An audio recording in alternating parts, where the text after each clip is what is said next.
नमस्कार दोस्तों, मैं हूं अशोक वर्मा। आप देख रहे हैं टीवी 20 न्यूज। अपने अपने क्षेत्र की तमाम खबरें देखने के लिए टीवी 20 न्यूज पर बने रहिए हमारे साथ।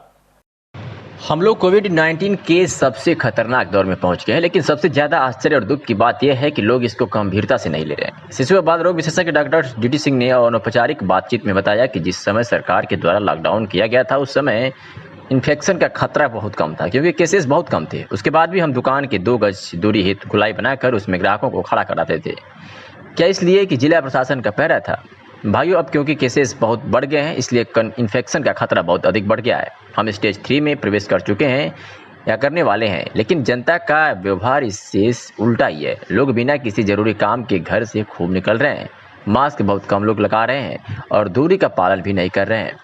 प्रशासन की तरफ से भी अब कोई सख्ती दिखाई नहीं पड़ रही है, केवल थोड़े से चालान काट कर औपचारिकता निभाई जा रही है। स्वयंसेवी संस्थाएं और NGO भी शांत हो गए हैं।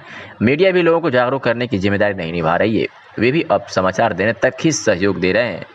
सोशल मीडिया पर भी हमारा सारा ध्यान चाइनीज सामान के बहिष्कार, बाबा रामदेव की दवा के ऊपर बहस, कानपुर के पुलिस व विकास के मामले पर ही केंद्रित हो गया है और हम कोरोना के बचाव से संबंधित बुनियादी सिद्धांतों को ही भूल गए हैं।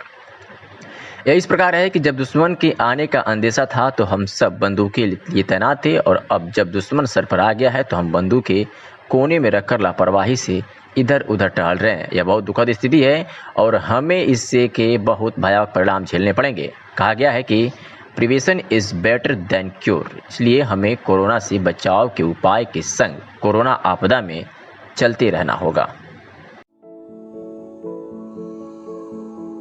मेरे क्लिनिक में मेरे मरीजों की सुरक्षा ही मेरी पहली प्राथमिकता है। मेरे क्लिनिक में कदम रखते ही एक चिंता मुक्त अनुभव होगा। हम अपने क्लिनिक में सुरक्षा को सुनिश्चित करने के लिए ये 3 कदम उठाते हैं: स्क्रीनिंग, सैनिटाइजिंग और शारीरिक दूरी।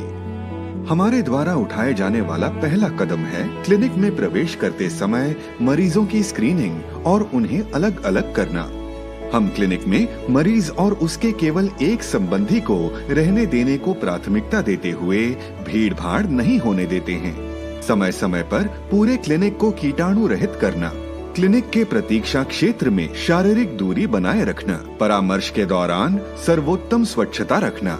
हमारे क्लिनिक के कर्मचारियों द्वारा पर्याप्त सुरक्षात्मक उपाय। किसी भी तरह के कोविड-19 लक्षणों के लिए अपने क्लिनिक स्टाफ की सक्रिय जांच, संक्रमण की रोकथाम और इस पर नियंत्रण बनाए रखने वाले कार्यों के लिए क्लिनिक के कर्मचारियों को प्रशिक्षण। कोविड-19 के प्रसार